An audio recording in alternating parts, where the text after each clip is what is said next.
Good morning, ladies and gentlemen, and welcome to the Coffee with Craig show. We'll be talking about commercial real estate in Central and Eastern Europe. So, good Monday morning, ladies and gentlemen, and welcome to the Coffee with Craig show. Great day today. As you know, we've just launched our CEE Retail Awards last week. We've got, probably over about 15 jury members on already, several sponsors. We've read them off last week. Back in action, we've got a lot going on this for the retail awards. If you've got any retail property available and some opportunities for retailers, please let us know. We definitely want you involved in the retail awards and also in the CEE marketplace, which is during the day. And we're pre-meetings with retailers and owners and managers of retail space. Be great to have you on. That's January 27th at the Warsaw InterContinental Hotel. Also, the retail guide, Europa Property Retail Guide, coming out this month at the end of the month for MAPIC. MAPIC is the 30th of November through the 2nd of December. So it'd be great to have you. Again, if you have any property, any retail property available for retailers, opportunities for new retailers to come in, let us know. MAPIC, I don't know, they have probably 1,000 retailers that are already looking to enter the market, looking to expand after potentially in some situations a year break. Tomorrow we are transmitting. Tuesday we're transmitting from Austin, Texas, as we're the international media partner for the Texas CEE Tech Forum. And again, this is more on the office side, but we've got already there's over 100 U.S. companies confirmed to attend the event, and they're if they're interested in coming to Poland and Central Eastern Europe, of course they're looking for office space, or will be looking for office space. So let us know. Also, we'll be checking it out, see who's looking to come, and it really should be a big impact, a positive impact on office take-up. Now I'd just like to welcome Winston Norman, our editor for Europa Property. Welcome, Winston. Good morning, Craig. It's good to see you this morning. And let's just jump right into the real estate news, the highlights, which you can find also on EuropaProperty.com.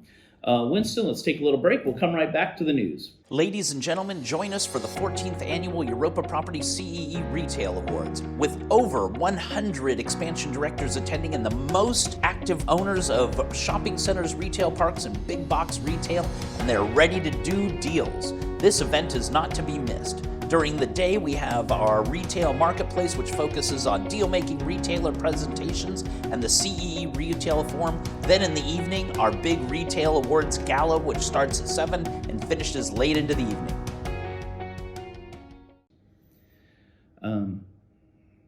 So, Winston, welcome back. Good to see you, and let's just jump right into the news. Thanks, Craig. Here are the highlights for this Monday morning. Mm-hmm. So we'll begin with Patron Capital, a pan-European institutional investor, and Tree Real Estate, an investor and developer of residential and retail real estate. They've formed a joint venture of 140 million euros to develop and hold retail parks in Poland under the Vendo Park brand. This is the brand that Trey have been pushing out for a number of years now, successfully as well. And over the next 3 to 5 years, their initial target would be 15 to 20 parks. So, wow, okay. They've got big plans for Poland. These are in regional cities, of course. And 5 parks already confirmed and in the development pipeline. And the funding for this acquisition comes from Patron's recently closed Fund 6. Wow, great. And Avison Young Poland advised Patron and Tree on this transaction. And according to Victor Lesinski, he's the principal at Patron Capital, he says, due to the continued strong fundamentals that underpin the Polish market and involving consumer preference towards convenience-driven shopping, this joint venture represents an attractive opportunity for our strategy and builds to our previous experience in Poland. Oh, great. Well, Avison Young, they seem to be on a lot of projects anyway as advisors or consultants. And of course, Patron and Tree, Patron I think will be in our jury this year for the retail awards, and Tree is always there every year. So great to have them back as well. Yeah, nice to get some fresh blood. Yeah, exactly. Moving on and going to the Baltics, and Newsec have released their recently quarterly report on the third quarter of the office market in Vilnius, where they say demand for office space in Vilnius has reached a historic high. As more space was leased out than in any quarter since monitoring of the Vilnius office market began in 2016. And according to Newsec, they say in the third quarter of this year, office lease agreements were signed for more than 55,000 square metres. The typically active tenants were finance, IT, logistics companies, and public institutions. And so they're driving the market there. IT's big.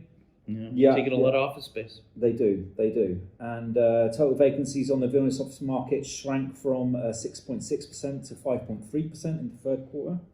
And free Class A space decreased from 4.9% to 4.3%, while the Class B offices fell from 8.1% to 6.2%. So across the board there, people seem to be pretty busy leasing office space. Right, and they're running out of Class B. Seems to be, Class B, Build more Class A. Coming to Poland, and Panattoni will deliver 33,000 square meters for Cornaglia in Bielsko-Biała. So it's another development for the automotive industry for Panattoni, and it's going to be part of Panattoni Park Bielsko-Biała 4, and it's a BTS production centre with an area of around 33,000 square metres. And this building is to be completed in January 2022. And according to Panattoni, the factory is of strategic importance to manufacturing trade with both current and potential customers in Europe, which only underscores how prestigious the project is. So it sounds like another good one for Panattoni there, and obviously it's going to be a sustainable rated building with BREEAM and everything. And finally for today, moving to Romania and a bit more retail park news. And Scalia, the Polish developer, they will open their second retail park in Romania on November the 11th, which is with the Fun Shop Park brand that they're pushing out there. And it's going to be located in Foxani, and it will have a leasing area of around 5,000 square metres, and it's been fully leased. And this opening comes like 2 months after their last, their first retail park. The first one, And according to Wojtek Jurga, he says retail parks developed by Scalia in small and medium-sized cities or towns in Romania fill a market gap, which tend to this is where they're pushing their market to fill these gaps. And the company has other retail projects under development in Romania, and they will deliver them throughout 2022. Well, they have so many nice cities in Romania and so many nice towns that need a bit more shopping, I think. Yeah, and it's nice to see. Yeah, I think initially they've concentrated around Bucharest, obviously, and now they're pushing out for the rest of the country. Well, Fun Shop sounds fun. It does seem like a lot of fun. It does sound like a good shop. So thank you all for watching the Coffee with Craig show. We consistently have over 8,000 views on the daily show and over 13,000 with our partners on the executive interviews. So let us know if you'd like to be part of the Coffee with Craig show. And we'll wrap up Monday. We'll see you on Tuesday. We'll see you Tuesday morning in Austin, Texas at the Texas CEE Tech Forum. So very exciting and interesting to meet American companies looking to come to Central Eastern Europe and set up business. And enjoy the rest of the day and stay safe. Click here to subscribe to the Coffee with Craig show, and don't forget to share it with your friends.